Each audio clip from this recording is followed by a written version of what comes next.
And we are live.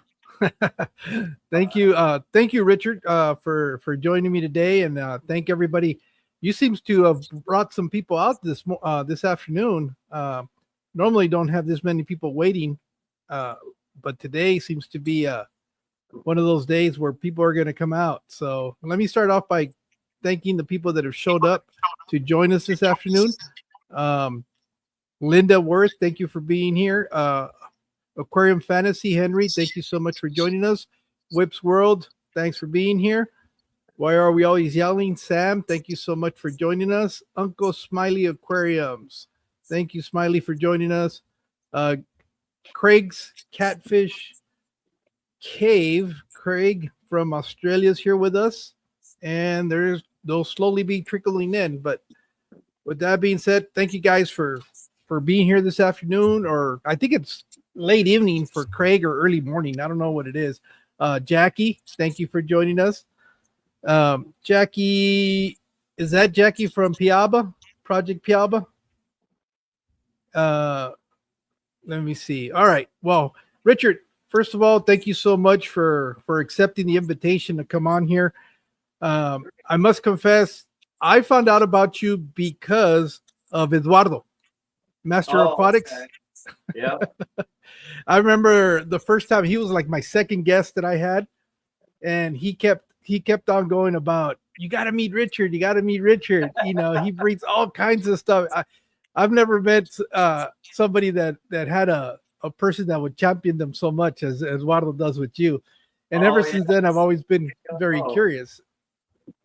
well, that's like we've ordered fish together before from dams. And Mm. then, we're going through the box and okay, these are yours, these are mine. Like the one time I pulled out, my threadfin rainbows. And I go, oh, I didn't realize you got those. And he goes, no, those are yours. You just need to make some babies for me. He does that kind of stuff all the time. He's Yeah. fun that way. Yeah, he's always telling me, "Oh, yeah, I got this from." Or you go, or he'll be, "Oh, I just got back from Richard's fish room," and and I was like, "Man, I'm kind of jealous," and I was really happy because I knew you were around, but you weren't necessarily posting any content for a while there. No, Um, I didn't for the longest while, and people kept pushing me to show what was going on and what I was breeding and stuff. So I just put out little shorts. I don't, I haven't ever done any long videos or anything yet. Uh, excuse me, Grant and Shelby from Garden of Eater. Next time they come down, they want to do a whole video tour of the fish room kind of thing. So we'll see. all right, now, for those that might not happen to know who you are, do you mind giving us a little bit about your background, where you're at, and basically who you are? Yeah, I'm down in Southwest Florida, uh, in a town called Lehigh, outside of Fort Myers. Uh, I'm, I don't know, 10, 15 minutes from Eduardo. Dennis from Southwest Florida Aquatics. He lives in Cape Coral. He's about a half hour away, maybe 20 minutes, somewhere around there. And then Nathan's down in Naples. He's about 45 minutes away.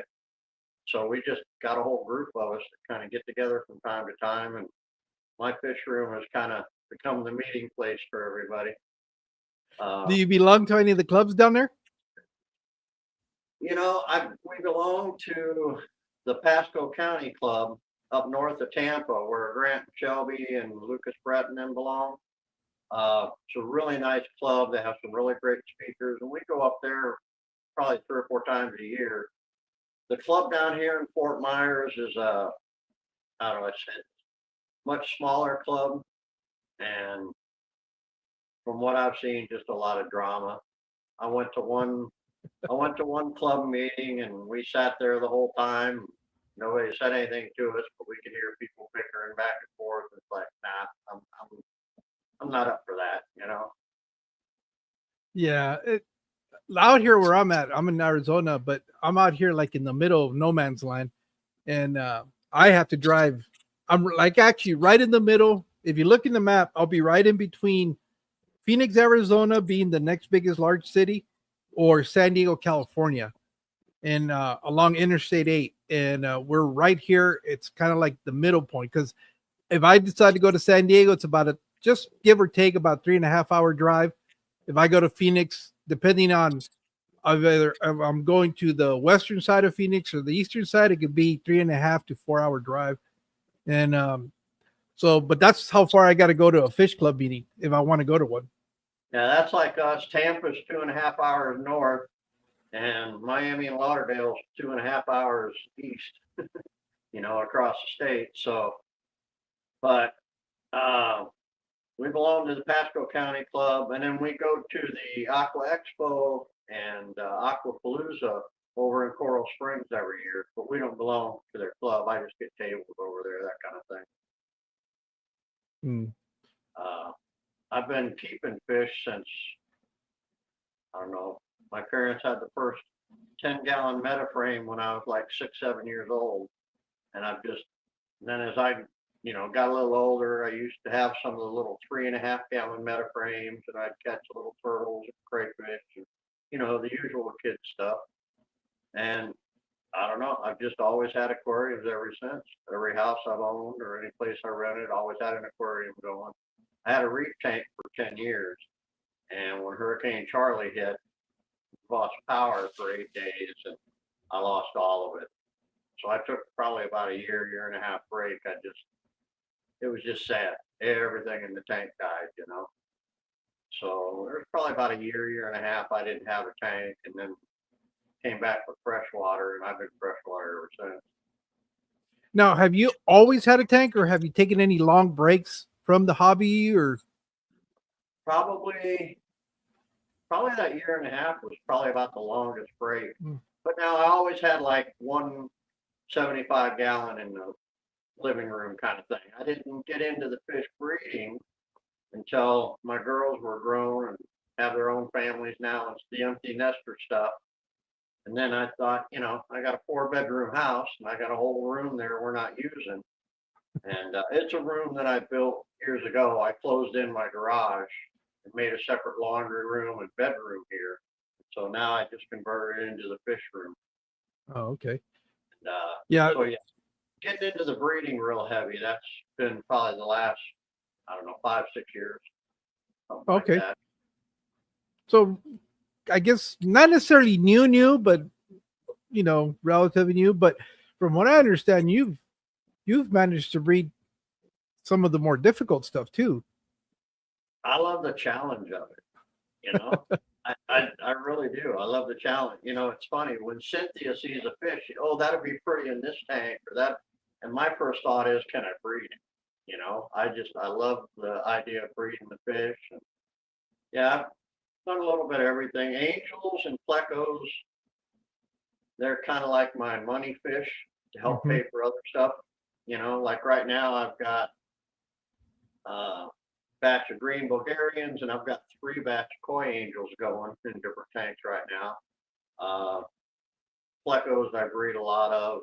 And like I said, we're kind of fortunate here. We've got 3 real nice fish stores and they'll buy fish from hobbyists. And you don't get a lot for them, but it pays for your stuff. You know what I mean? Yeah. And but yeah, I've been playing around a lot lately with a lot of the egg, the egg scatters, the CPDs, the dwarf emeralds, that kind of stuff. I like playing with them. I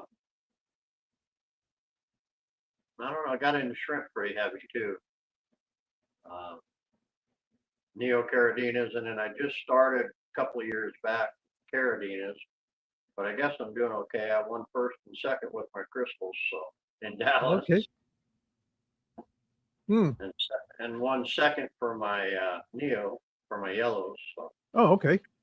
With your caradinas, are you having to run a RDO? What is it? RODIY or RODI?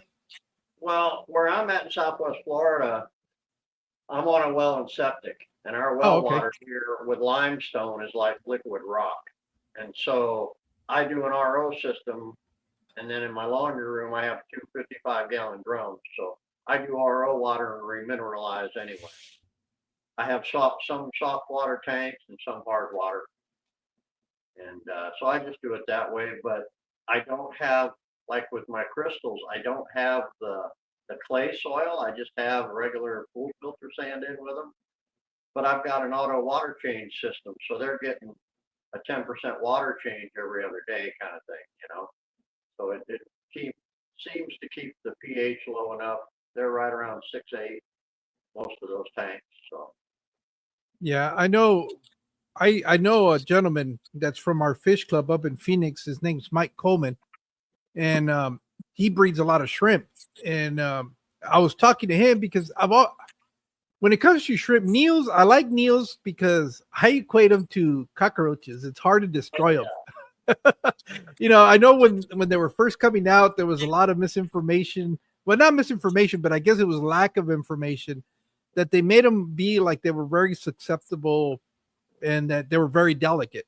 But I and think they're it's more of the caradinas that were more on that yeah, aspect because of the water more than anything else. right. And Like out here where I'm at in Florida, we can keep the neocaradinas outside because they can mhm. take it up into the 90s in the summertime here. You know, the water will get 90, 95 degrees, and they'll hunker down in the deep part, and they're not going to breed during that, but they survive it. And then you can get it down where I'm at. It's frosted once in the last 10 years, so we don't get a lot of cold, but they can take it all the way down. Grant up north of Tampa, he's had ice on top of his ponds, and the shrimp are fine as long as they can get air, you know.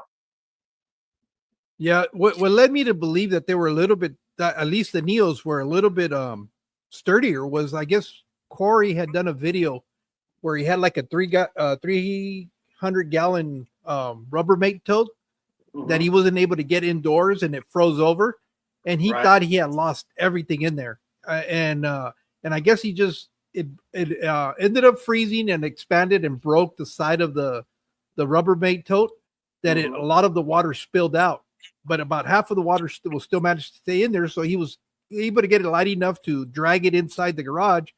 He got up the next day, went to see, kind of assess the damage, and I guess he saw that he still had a bunch of cherry shrimps Oh down there. yeah. And when I saw that, I was like, "Oh, these guys are a lot tougher than what people like to give them credit." Oh yeah. Um, Oh yeah. Like and I've got some in my soft water tank, which the pH, like I said, stays around 6.8. Doesn't have much GH or KH in it at all, and low GH. And I've gotten them in there on plants and not realized it. And they've taken hold in some of those tanks too. You know, no problem. They just, like you said, kind of like cockroaches. The neos will breed just about anywhere.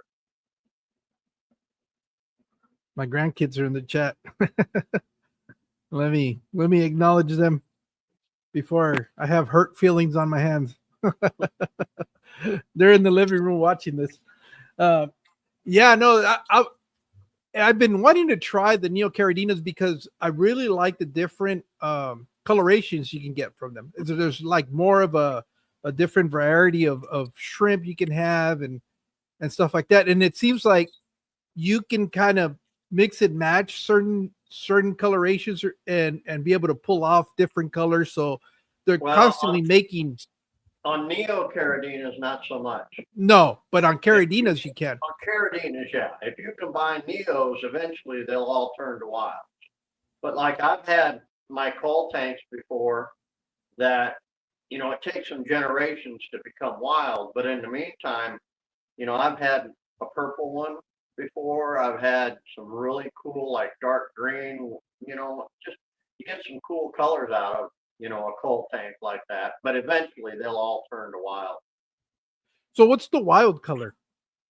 Brown, just plain old See, brown. I don't know what's going on with mine because they're going almost like ghost shrimp.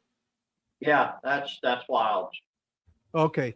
You Yeah, need they're coal. all they're all. I mean, the ones that because they're coals that I Right. started throwing in different aquariums, and me with the idea of thinking, oh, the fish are going to eat them, but they've managed to survive. There's enough hiding areas in there where they've survived and they're thriving. Because I look in the tanks and I see all these shrimp that no longer look. Because I only had cherries and I had the blue dreams. That's all I've ever had. Mm. And for a while there, I got a couple of that were green, and I guess that's from the blues. Yeah. That they'll once in a while will throw off some greens. From the reds, I think I got an orange once, but that's not very often. But that's it, and I noticed it, I was thinking because I had always heard that they go brown, and I Yeah. never got them to go brown. They Well, just they're started like, getting clear. when I say brown, they're like clear with like little brown stripings here and there. Okay, So yeah, that's when we say brown, most of them are clear, but they'll have like brown, wild looking shrimp stripes. hmm. Yeah, and mine. Well, I guess because a lot of them are from the sherry shrimps. They'll still keep. You can tell because they'll have some parts, almost like I don't know if the exoskeleton where the plates are kind of moving. They'll have a little bit of a hint of red, and that's how I know that that's what they were. And Yeah. I'm assuming that's when they saw those. That's why they started selectively breeding them to get them all red again or whatever. Yeah, I think so. One of the newest ones are the ocean blues.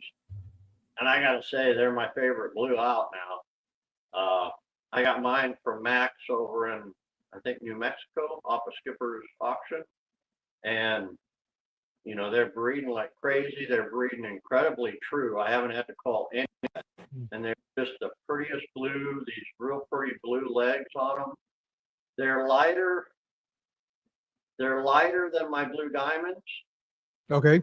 Blue diamonds are much darker blue, but they're not as light as, say, like the jellies would be, the blue jellies. They're kind of in between that. They're just this really, I don't know, really pretty blue. Everybody that sees them really likes them. Yeah, no, I that's the one thing that I've always been interested, but I never really have looked into it because I know there's like different blue variations, and I can't still tell them apart. I can't tell apart a blue diamond from a I don't know. There's like 4 or 5 different blues that I've heard, and I Yeah. look at them and I was like, that still looks like blue. Well, the main difference, the blue diamonds and blue, like the blue, oh shoot, the blue dreams and the blue diamonds, they look almost identical. And the only difference is the blue dreams came from reds and the blue diamonds came from chocolates. So my blue diamonds will throw a chocolate once in a while, where my blue dreams, they'll throw a red. You know what I mean? Well, I say blue dreams. I don't have them anymore. I just have the diamonds and the ocean blues now. But yeah, that was the main difference on those two. They almost look identical, other than one will throw red, one will throw brown. Oh, okay. Yeah, I've always been, kind of curious because I always hear this different names for the blues, and not really, but I'd never really taken the time to really investigate it. But I figured there had to be some reason why somebody was calling them this and somebody else was that. But for me, that I wouldn't have known that unless you were told me that difference being is because of where they came from. Right. What was the original colors on them. Well, that's like one of my pet peeves is the green. I have green emeralds, and they're dark. They almost look black, but when you shine a light on them, they're green. And those are green emeralds. And green jades are the ones that are the lighter color green with the yellow backline. Mm. Now, the green jades, are extremely hard to breed and get a line going at all. So when you find them, they're usually pretty expensive. And my little pet peeve is there's guys that are selling green emeralds and they're calling them green jades, and they're not. They're just a solid green, where true green jades have the lighter green, but they always have a backline. Even if they're a little darker, they have the backline. And green emeralds don't. But I'll see guys, selling stuff at shows and stuff. Oh yeah, these are green jades, and I'm like, that's not what green jades are. But people that So don't are know, they doing that because the green jades will fetch more money? Is that what it is? yeah, Okay. it'll fetch more money. And now what happens is your green emeralds can throw a green jade once in a great while, but maybe one out of every 100. They're not gonna. To get a green jade line is incredibly hard. And that kind of stuff irritates me when I see guys, because to me, that's a bad mark on the hobby. You know what I mean? Most people at shows are not that way at all. But it only takes that one guy doing that kind of stuff, you know. And Yeah. that kind of stuff just irritates me. Yeah. Well, that's the problem, I guess, when things look very similar, unless you know how to really identify it, especially for people that are just coming in and go, oh, that looks, if you're telling me it's a green jade, I'll take your word for it, because I wouldn't know any better. Just for the fact that you're telling me what you're telling me now, I wouldn't have known that that's what makes a green jade. Now, do you have people where they'll sell you an emerald green coal that threw out a jade, but you go to breed it and it'll revert back to a green emerald? You probably won't be able to get more of the jades. Right. 9 times out of 10, it'll stay the emerald, because the emerald's pretty true. Dennis, I think, because he got some of my green emeralds, I don't know, about a year ago, I guess. And now he's had 1 or 2 green jades come out of his. And I haven't had a one out of mine yet. So they're not that common, you know what I mean? Now, besides the shrimp, well, not that the shrimp were difficult, but in your time, in your 5-6 years that you've been breeding, which is the one species that has kind of been the hardest one, or you haven't been able to crack just yet, or is there one? Or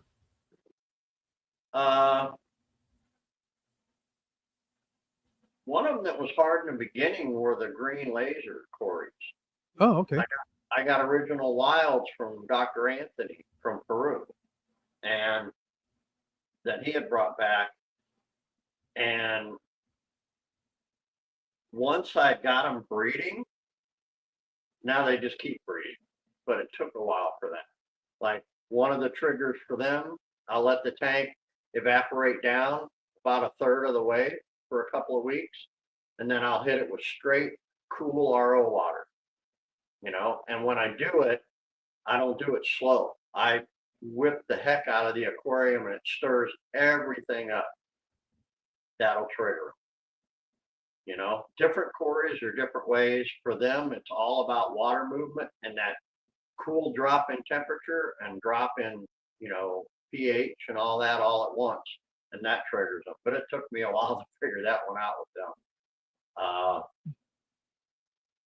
CPDs and that kind of stuff are usually pretty easy. It's just getting them to spawn where you want them to collect eggs, kind of thing. Because all my tanks are planted. But yeah, I don't. Other than that, can't think of anything right now that I'm not. Yeah, it's interesting that you said that the reason, what you figured out how to breed the green lasers. I remember a while back. I don't know why I was looking at information on autocinkless, and I've always heard that you can't really breed those in captivity. And I came across this young, very little. I think it pulled it off. I came across this young lady, and I mean young. She must have not been older than, well, maybe in her late teens.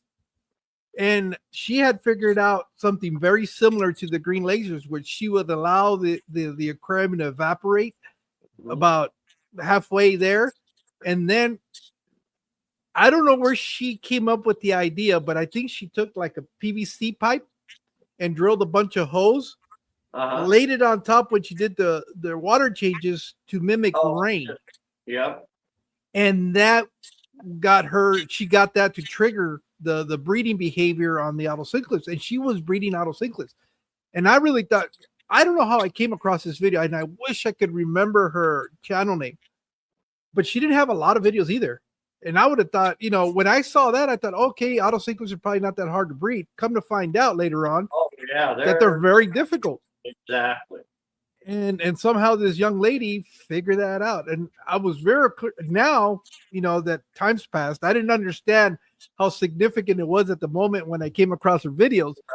Right. But now I wish I could remember, because I love to be able to have a conversation with her and how that came about. How did she figure that out? How many tries, or where did she get that idea that could possibly trigger the autocyclist to breed? Yeah.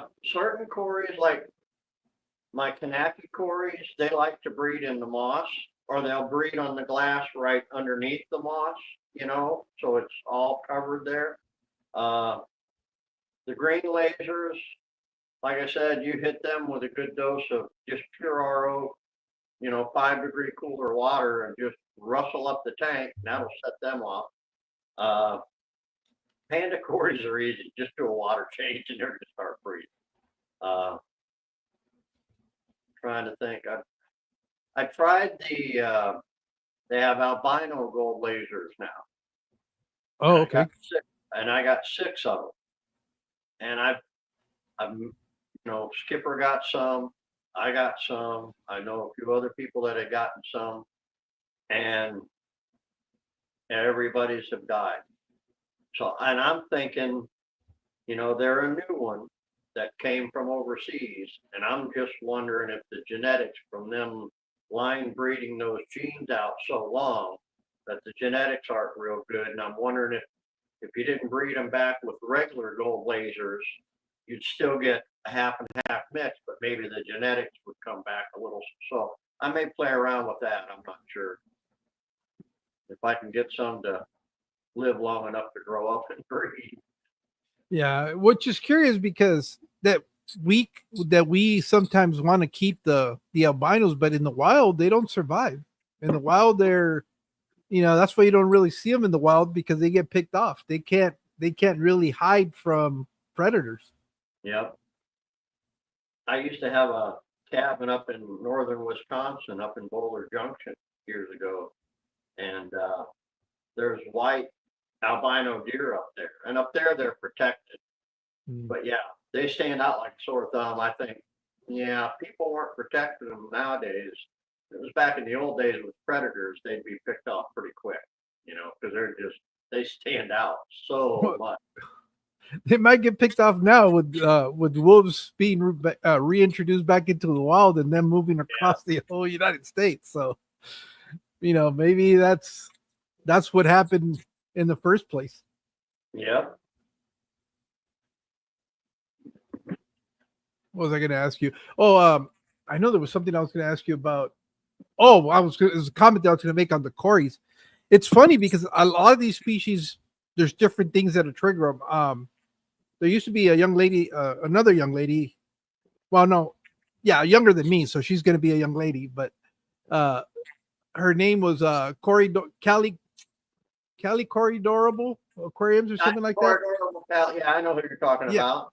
Well, I love that she had set up. It was like a 55 long, aquarium, and she had set up like some rocks to kind of mimic a river.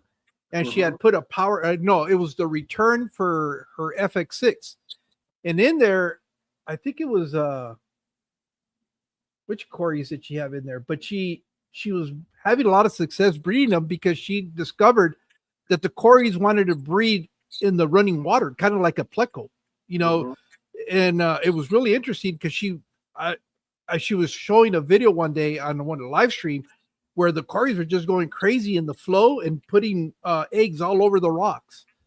And I was like, oh, okay, that's pretty interesting. I've never seen that. Yeah.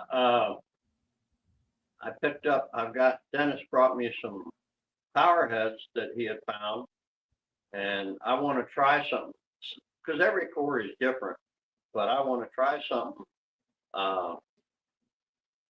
with some of my cories. I want to put the small power head in there so it's blowing the water, and I want to put my mop right there on that power head and let it blow that and see if they'll lay eggs in that mop more. Make it easier for me pulling eggs, kind of thing. Yeah, no, and it's always interesting because that's why I like talking to people that breed stuff, because it's always somebody finds something very different that traditionally, because when you start breeding, I guess you want to go with what was worked for you in the past, like, oh, I've had success doing it this way. Let me see if I can get these guys to breed, and it doesn't matter what species of fish, you're going to Yep. try it the way you thought it worked. And then quickly you come to find out, oh, that's not working. So I need to figure out something else.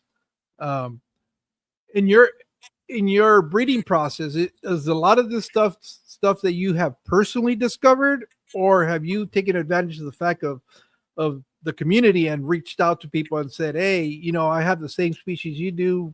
What did you do different? A little bit of both. I mean, when I was a kid, when we moved down to Florida when I was 12. I grew up in Southern Illinois through elementary school, and then I went to middle school and high school down here. When I got down here, there were different fish to catch in the canals. Everything was brackish water. The Caloosahatchee River here, certain times of the year, more freshwater fish come out from the tributaries into it during rainy season, but then the rest of the year, saltwater fish.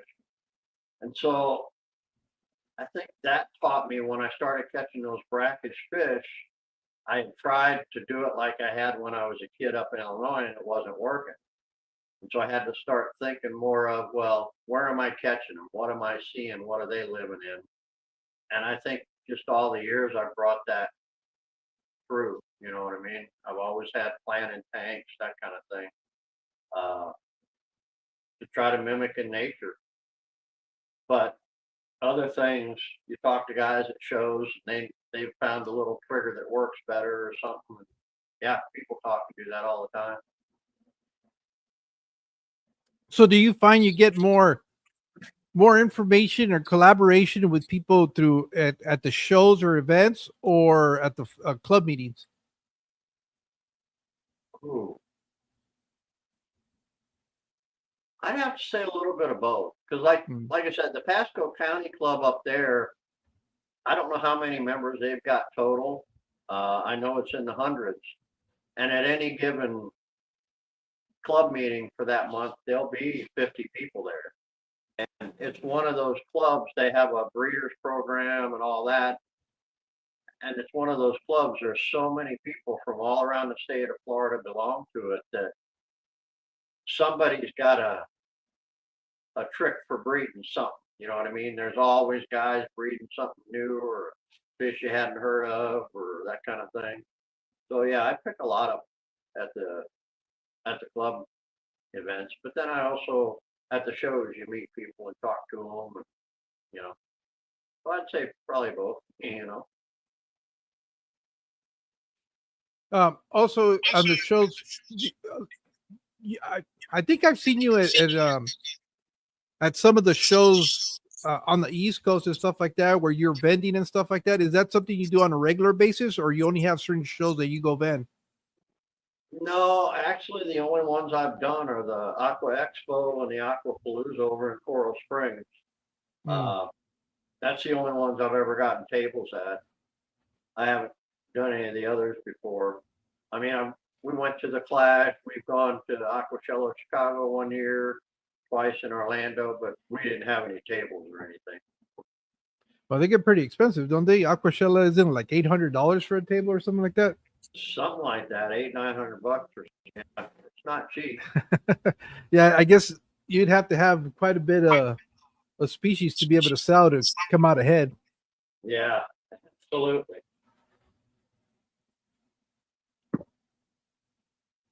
Now, do you sell online? I don't now. I've been thinking about it, but like I said, I'm fortunate. I've got 3 different fish stores that buy from me, and I mean, I've shipped fish out and sold them on the auctions and some of that kind of stuff. No. I don't mind shipping shrimp. Fish is harder down here because in Florida, if you try to ship something second day or next day air, I shipped the small box up to Skipper. It was what, 2 pounds, and it was $150 next day air. Wow. Crazy, because I'm so far down south in Florida, But shrimp, they're different. They can handle it. The Neos can handle the temperatures and being in the bags.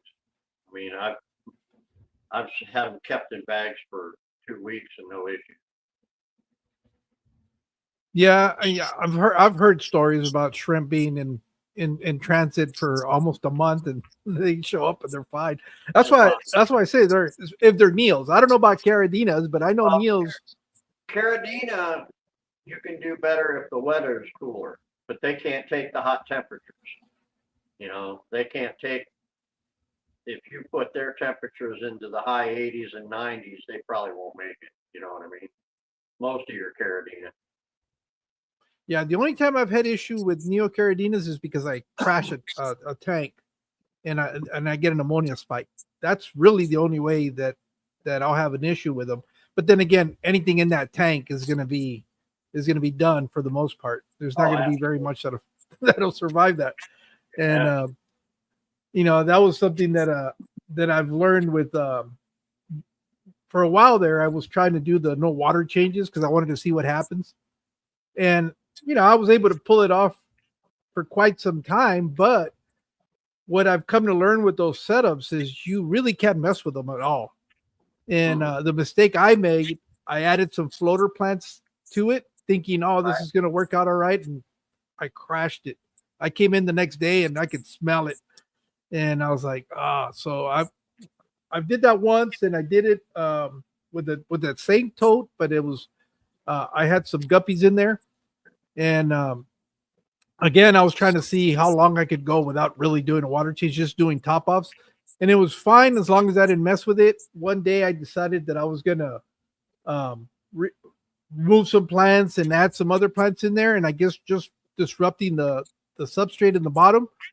That's the only thing I could think of that made it crash. And after that, I said, you know what? Why am I doing this if I can easily do a water change and not have to worry about it? So I just eventually started. I don't have my tanks on a scheduled water change like you hear people like every day of the week. This week is water change day. Right. I don't do that, but I do water changes. Sometimes they go a little bit longer, but sometimes sometimes they have them more often. But it all depends on my availability to be able to do that, and I've kind of liked that better. Well, I've got in the fish room, I have the auto water change system. So, I'll mix up the water the night before, and then I'll come home from work kind of thing. And I just have to plug in a pump and I've got a manifold made, turn the valves on for the pumps. And that's it. But my system changes out. It does about a 10% water change per tank, but it just drips in the front and it overflows out. So I figure it's probably actually getting 5%, you know what I mean, of exchange from water. On a good week, I'll do that. They'll get it 3 times a week. On a rough work week, they'll get it once a week. It just depends. But it still makes it easier. Just plug in and turn the valve, and then I can do other stuff in the tanks while that's running. Well, let me ask you this: how long have you had that water change system in your fish room? Well, I set up the fish room originally about 6 years ago, and I did it, the aquarium co-op method with the blocks and 2x4s and that kind of thing. And I had more larger tanks in here. I didn't have very many smaller tanks. I had 75s, 55s, that kind of thing. A few 20s. And the more I got into it, the more I realized I really enjoyed it. And I wanted to redo the fish room. And I got rid of those and made all custom wood stands. And it gave me more tanks. I went to more smaller tanks so I could play around with more species and stuff. And I did that, I guess, 3 or 4 years ago, something like that. Okay. I did the water system when I did that, because that's when I did the tanks and all that. The reason I'm asking, because I've always been curious about this, and it seems like you might be able to answer this for me, because you've been doing this for about 6 years, at least the breeding side of it that you said. Right. So at the beginning, did you notice a difference when you were doing manual water changes versus when you had a system that could help you do more often water changes in your breeding? Yeah, I noticed a big difference. Okay. Especially with Neocaradinas. More water changes, even if they're small ones, the more you do that with fresh minerals, it seems like the more they breed. And certain fish, I think it helped a lot with like my CPDs, a lot of my egg scatters, my cories, it definitely helped with. My guppies and that kind of stuff, I don't really see much of a change with them, you know. Uh, but yeah, a lot of the other fish, I've noticed a big difference. It seems to be they just seem healthier, happier, more movement, not laying around as much, that kind of thing. So yeah, it definitely has helped me. Yeah, Got- so I've always heard people say that the reason they convert their rooms to a water change system is a lot of them is because they're breeding, or they're trying to raise fry, and it helps Right. expedite the process of growing them out and stuff like that. Uh, I do all my water changes manually. Eventually, what I would want to do is kind of like a semi auto water, which is probably going to be what you have, similar to what you have, where you don't have it on timers with like No, sprinkler mine's systems. not on timers. It's not automatic. If I'm gone, I can't turn it on from my phone or nothing. Uh, for mine, it's a simple system. I just use the RO booster pumps, and that runs the water out. And what's nice about them, they're little diaphragm pumps, and if you run them dry, doesn't hurt them. The pumps are still good, uh, and that does my whole. I just plug the pump in and then turn which valves for which racks I want to do the water in, and that's it. I mean, the other thing is in Florida here, you almost have to have water storage inside your house because when it's 100 degrees out and I'm on well and septic, I've got a holding tank. There is no such thing as cold water. I mean, Yeah. during the summer, our water coming into our house is 90, 95 degrees. That's the coldest we get in the summer. Yeah, So, you're like me because I'm out here in Arizona, and I have to do. It's not uncommon for me to do water changes at about 3 o'clock in the morning because the water will be just right. slightly cooler than what I have in the aquarium. Yep. So yeah, by having the RO and having the two 55-gallon drums in, it gives it 24 hours to acclimate to the temperature and remineralize and all that. So works out pretty well.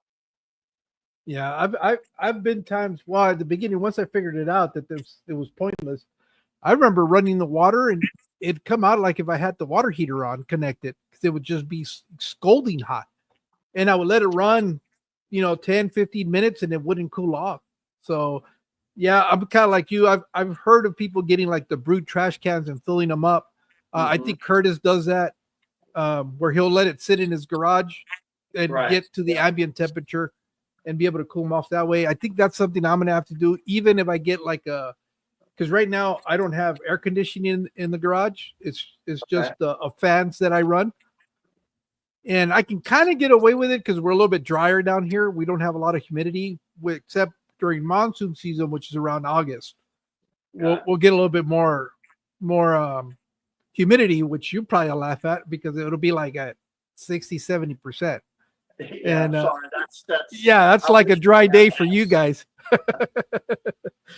Yep. But because we're normally at 20-30% maybe humidity, on a regular summer day. Sometimes I walk in here and I have a little thermostat. I keep looking that way because I have a little digital um temperature and thermometer, and it Oh, gives me okay. humidity.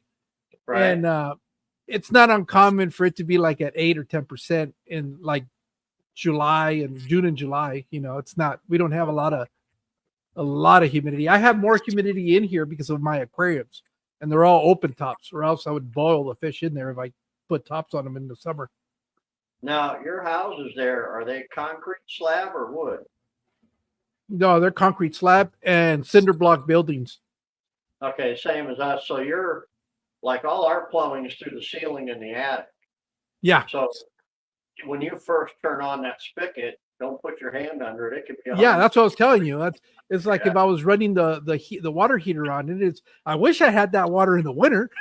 Yeah, In the exactly. winter, I have the opposite problem. Water's too cold. Well, cold for our tanks, but Right. It doesn't get cold here like in the rest of the country. Yeah, same here. Like I said, we frosted the year before last. It got down below freezing for 3 whole hours, and that was the first time in 10 years it had done it. We just in the wintertime, we'll get down usually in the 50s at night. Every once in a while, you'll have a couple of weeks, we'll get down into the 40s at night, but that's about it. Yeah, no. Funk, if you had been here when we started talking about what Richard, you would know where in Florida he is, but I guess he's still asking where you're in Central Florida, you said? I'm in Southwest Florida. I'm Southwest. outside of Fort Myers, Aquafunk. I'm on the West Coast. You're an East Coast guy. I don't even think he knows half of the time where he's at. He doesn't know if he's going or coming.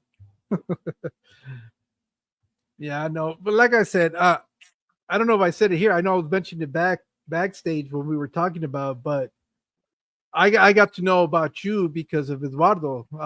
Eduardo is the one that I had him on. I think as my second guest, and we had talked a couple of times, few other times, but I remember him every time we spoke. Oh, Richard, you really need to talk to Richard Reynolds. He's a wonderful breeder. He kind of almost made you look like a wizard. I don't know about all that. I just experiment a lot. Sometimes it works, sometimes it doesn't.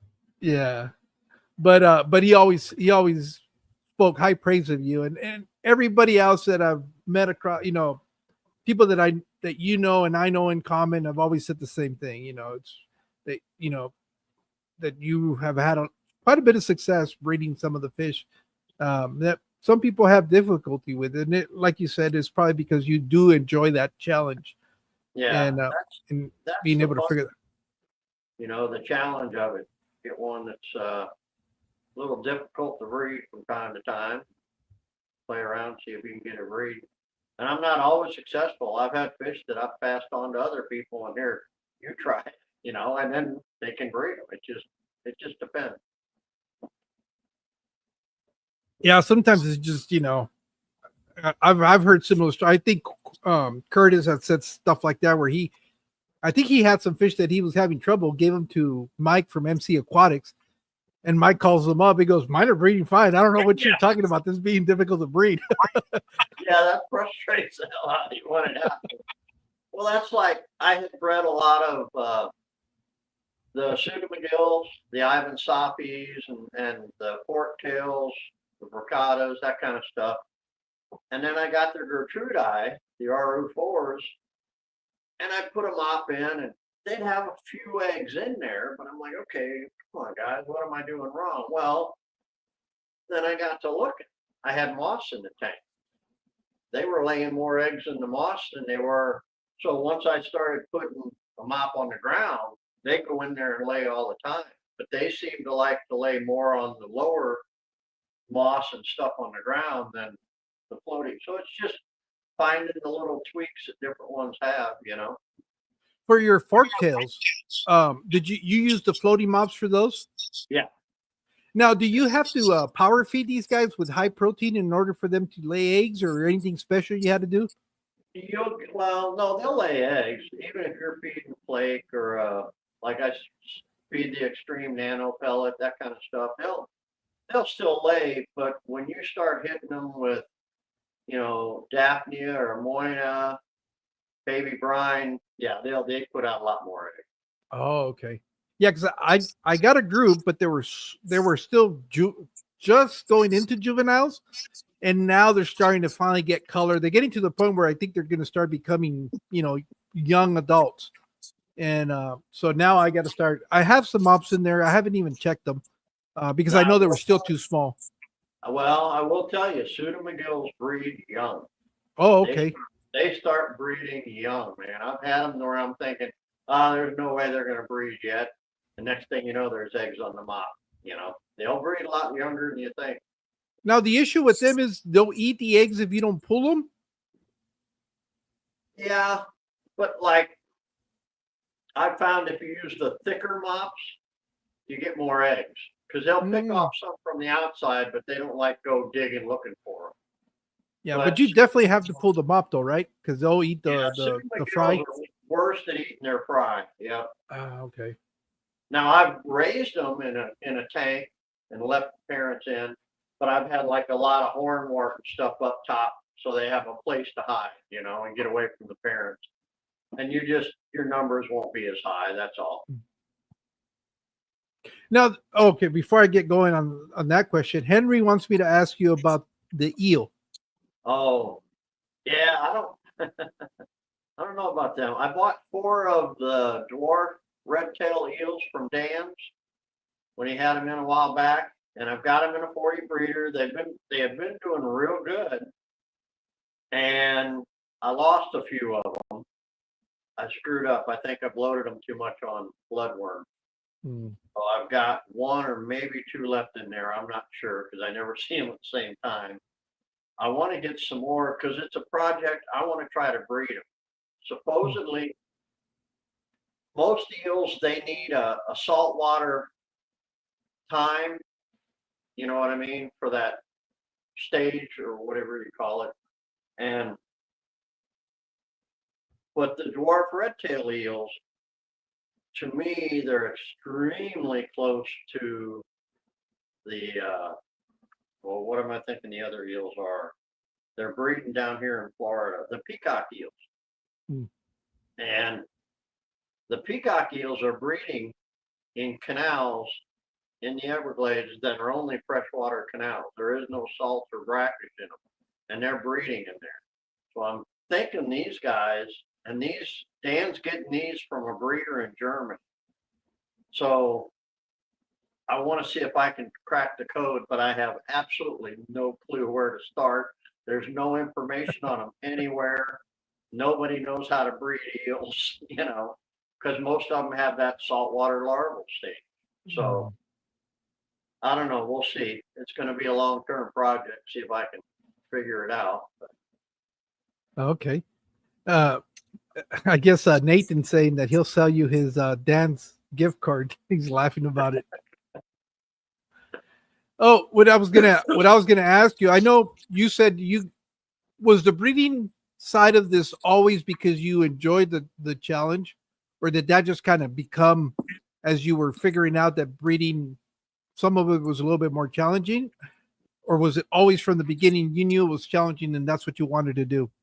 Yeah, like when I was a kid, and I'd catch little crayfish or little minnows and stuff, I always wanted them to, when a crayfish would pop up with eggs and then that was cool to me. I think that's where I got hooked on the breeding part of it, And Yeah, guppies, because when we're little kids and you see the guppy giving birth for the first time, it's pretty cool when I was like 9, 10.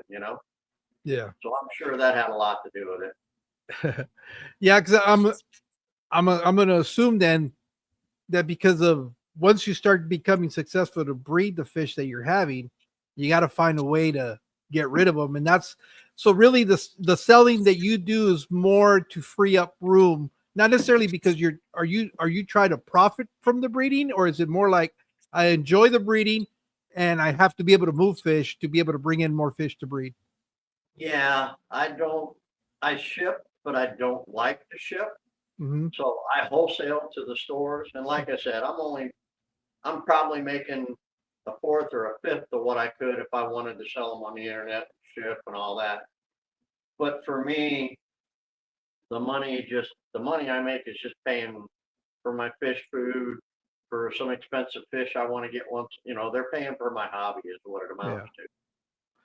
So it's basically a byproduct of you having the fishroom and breeding. That's not necessarily the sole purpose to generate to make it a profitable. No, I didn't get into it to make money or a profit or anything. That's like the YouTube. I just put out little shorts, and I'm up to almost 500 now. But I only have like 60 hours watch time because all I put out are shorts. I'm not worried. I don't know. I'm an old guy. I don't know. I'm not worried about the money aspect of it. I just enjoy the hobby. Yeah, I'm going to ask somebody. I don't know if they already did it or not, but could somebody please put Richard's link? I know most of you guys are probably already subscribed to his channel, but I do get people that are not necessarily part of the fish community yet. And it would be cool if they would have an opportunity to go check out his channel. So if somebody could do me the favor, I know I put it in the description and it's linked, but if we can put it in the chat, and if somebody drops it there, I'll try to pin it to the top of the chat so that if anybody comes in the future, they can just automatically click to it and not have to dig through the chat. Thank you, Henry. Let me see. Give me a. Henry's been to the fish room. He's come over. Him and his fiance, when they come over, they'll stay and stay for the weekend kind of thing. Last time they went and checked out like Pine Island and that. They'll come hang out. They came over when Skipper came down a few months back. We had a little get together with everybody here. Henry's a good guy. Well, I know a while back, I asked Henry if he would like to be a guest on one of my live streams, and he still hasn't gotten back to me. So I'm going to put him on the spot. Oh, there you go. I'm going to put him on the spot. So Henry, I know you're watching. I'm still waiting for an answer. So let me. Oh, what did he do? Okay, I'm trying to pin this.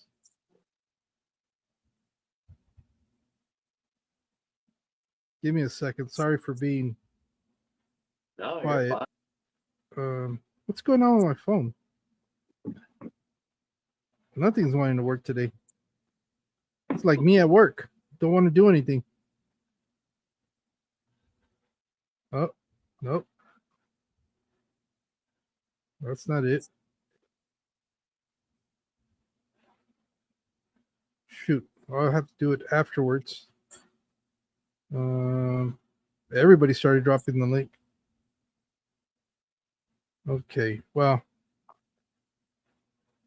that's not what I want.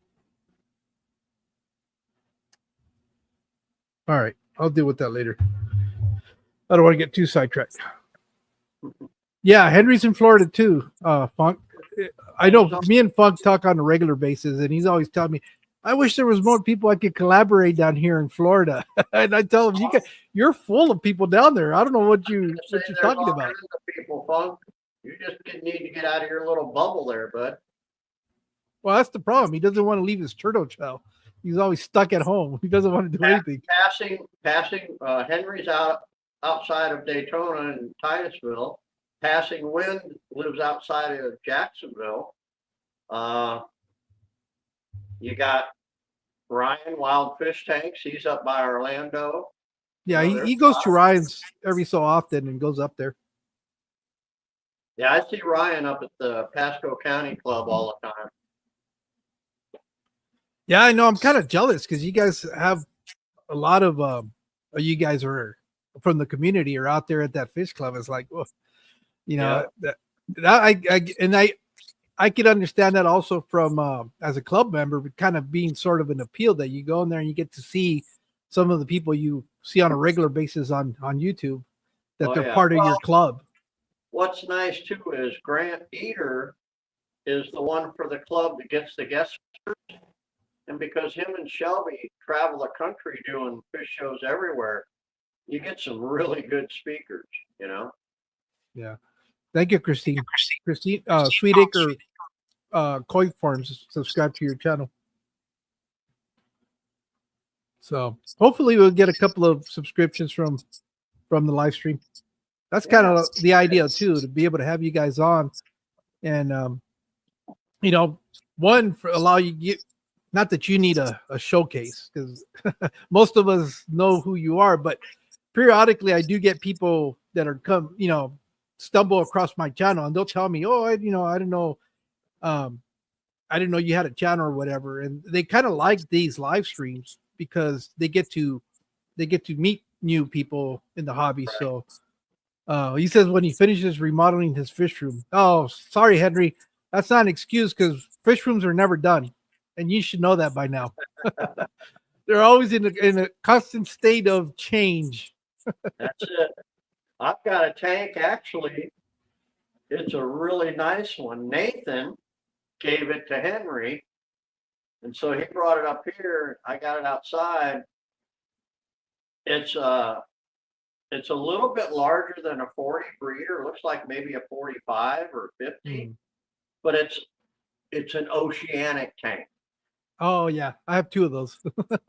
And if anybody knows Oceanic, they are absolutely the best tanks that were ever made, and they went out of business years ago. But if you can get one, man, you grab their heavy tanks. That little 40-gallon is heavier, I'd say, than a regular 75. It's thick glass. Yeah, they don't skimp on the glass. That's what I like about them. They're little tanks. I mean, literally. I mean, obviously it's an aquarium, but they're built like a tank. They're pretty sturdy.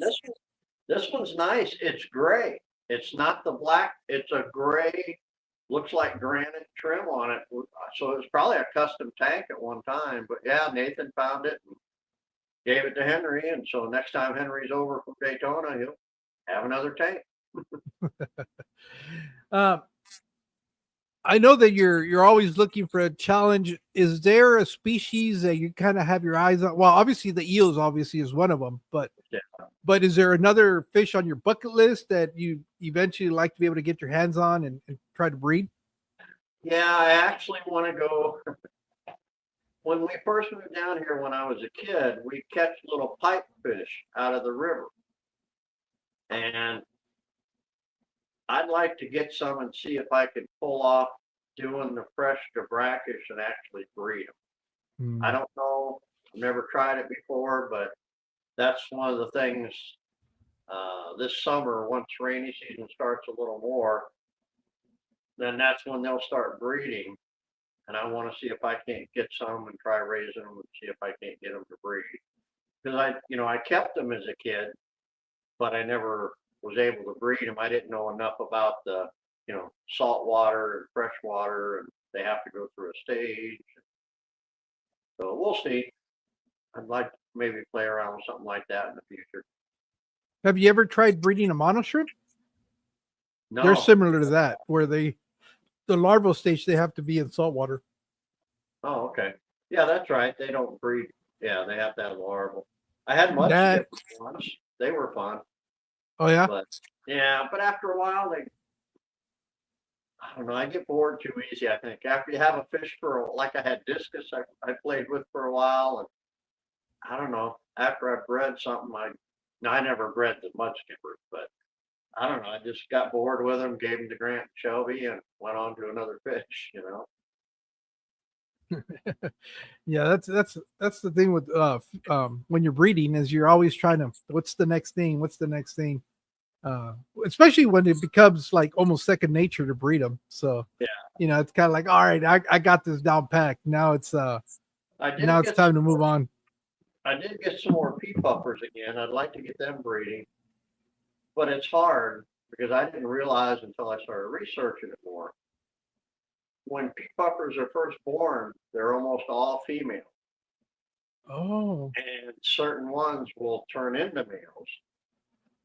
So if you buy one or two little babies at the store, you may or may not end up with a male. And I bought 10 one time, trying it. 8 of them made it, all of them females. Could it be a temperature thing with those guys? I don't know. Everything I've read says it has to do with you want to buy a bunch of them at a time so that there will be enough to turn to male. Oh, okay. And kind of like clownfish. Yeah. I don't know how true all that is. But I want to play around with it and see if I can ever get a male and female, because I know other people are breeding them. I've seen it on YouTube and stuff. Nick from Keeping Fish Simple. I got to meet him when he came over last year. Oh, yeah, I saw that. They were at Grant's house, I think. Huh? They were at Grant's house, right? Yeah. He came and did a talk up at the club, so we went up for it, and then we all went to dinner afterwards and everything. Nice young man, really sharp kid. Yeah, I'm pretty impressed, because he started breeding relatively young. Yeah, I mean, he's not a kid, but I'm an old man, so. But, we're kind of the same boat. I call everybody. Now I understand it why older people always called me young, even in my 20s or Uh, 30s. Oh, young man is like, hey, but I get it now because I'm older yep, than most of those kids. Well, most kids. There I go again. Most of those young persons, people. yep. But no, But Nick spread uh, puffers before, and he was one of them that I was talking to, and he said, yeah, they start out female, and then some of them will revert to male. But he wasn't sure exactly how that happened or anything either. He had started out with like a group of 20. So I may end up having to do that route, just buy a whole bunch and try it that way. no, yeah, yeah. That was kind of what I wanted to know is if you had any immediate goals with some fish that you wanted to get your hands on. But are you obviously this year? Are you going to the Clash, or what other events are you going to plan to try to hit this year? We'll be at Aqua Expo in Coral Springs. We'll be there in September, and then we'll be at the Clash in October. Okay, those are the only two events that you guys will be going to. Yeah, yeah. This year, we didn't even do Aquashella Daytona last year. We had went the year before and kind of got discouraged. It wasn't the same Aquashella, and the motel they had it at. We went and booked the motel. Well, it turned out it was actually 2 miles away from the motel you had to walk to. So yeah, we didn't bother going last Yeah. year, and now this year I don't think they're doing a Daytona. Well, it seems like every year it's been going down, and every other year they keep saying it's going to change and get better. I think their biggest downfall was when they got rid of all the smaller content creators that really used to make I Aquashella agree. what it was. I totally agree.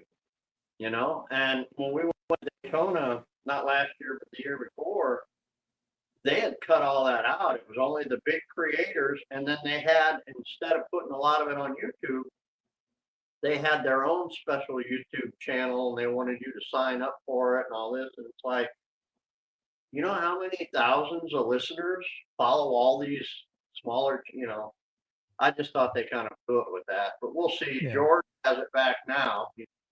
He's got it, and what's his name from Fritz, I guess, is out. So I don't know what it's going to be like. They're doing Dallas and then what, New Jersey and LA this year. So Well, I'm going to go to LA just because I want to be able to at least experience it once. mhm. I'm going to be honest with you. I'm not expecting what I remember seeing in the inception of it and how it started growing. I know it's not going to be any of that, but I've talked to people that have been there and said you got to go at least once and experience it. Yeah, So I agree with that. We should go. That first year we went to the one in Orlando, and then I'm originally from Illinois, so we went to the Chicago one, went up, saw family, and then went there. And they were really nice. What I liked about them was you had a lot of them were big breeders or big distributors, but they'd be there with all kinds of different fish they had bred and that kind of stuff. And when we went to Daytona that last time, it seemed more corporate sponsor stuff again. You know what I mean? yeah, More trade show instead of breeder show yeah, or aquarium show. So I don't know. We'll see how it turns out now. But I mean, we won't be going to any of them this year.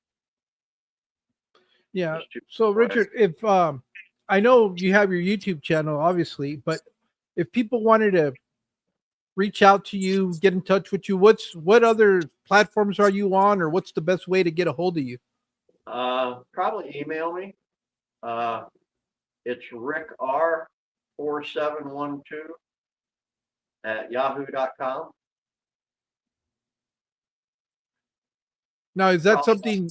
If it's something you don't mind being public, I would recommend you put it on your description because I know I was looking for an email. Usually, that's how I reach out to people is through their email, but I didn't see one on your Oh, on your description of your channel. So that okay. might I'll have be to check it out. Yeah, because I started my channel. I mean, I've been watching YouTube for years, but I just recently started the channel. So yeah, I'll have to go back and check. yeah, because you used to be under Richard Reynolds. I remember Right, seeing you for a exactly. long time under Yep. Richard Reynolds, and it wasn't what, a couple of years ago that you finally Yeah, I think go with the flow? yeah, it's about 2 years since I've been putting out little shorts and stuff. Yeah. Year and a half, 2 years, something like that. Yeah. Yeah. Yeah. I just want to make sure people can reach out to you. They want to have you on as a guest speaker. That way they can reach out to you too. Yeah. You know, I hate to cut this short, but I do have my grandkids and my son here visiting right now, and they kind of want to go do some stuff. So I told them I'll be on there for about an hour, hour and a half, and then we'll go do what, because they want to go watch a movie. And grandma's visiting our daughter in Vegas, so it's just the boys today. So we're gonna go do boy stuff. Oh, there you go. It's guy time. Yeah, it's guy time. We're gonna go hit the ice cream parlor, go watch a movie, and then let's see if we have time to do something else later on tonight. But okay, are they saying are you on Discord? No, I'm not. I'm just Okay. on YouTube. Okay. Yeah. All right. Well, for anybody that would be oh, and you're not on Fish Fam Link either, right? I think they've got my channel on there. Okay. Because I saw Jeff Kane put up there that he didn't find you there, but I'm pretty sure Mandy or somebody else from Jenna or one of them could fix that. Yeah, Relatively easy. I thought Jenna P had put me on about a year ago, but I could be wrong. I don't know. You might still be under Richard Reynolds. Yeah, that could be. That could very well be. Yeah. So I want to thank everybody that joined us today. I hate to cut it short, but that's on my fault. Actually, the kids kind of surprised me today. I thought I was going to be alone because my wife went to Vegas to visit our daughter. I'm still working, but that's the only reason I'm not up there. But when they showed up today, I was like, oh, okay, we're doing a boys things today. All right, let's go. I said, I've already got a commitment. Let me deal with that. And then once I'm done, we'll be free for the afternoon. No, it's all good, man. Enjoy your time with them. But I'd definitely like to have you back on eventually and, see what else you've got going on and stuff like that. Sure. Anytime, man. And I greatly appreciate you accepting the invitation and joining me today. And thank you, everybody that came in today. And enjoy the rest of your Memorial Day weekend. So with that being said, thank you guys. And we'll catch you guys soon. See y'all later.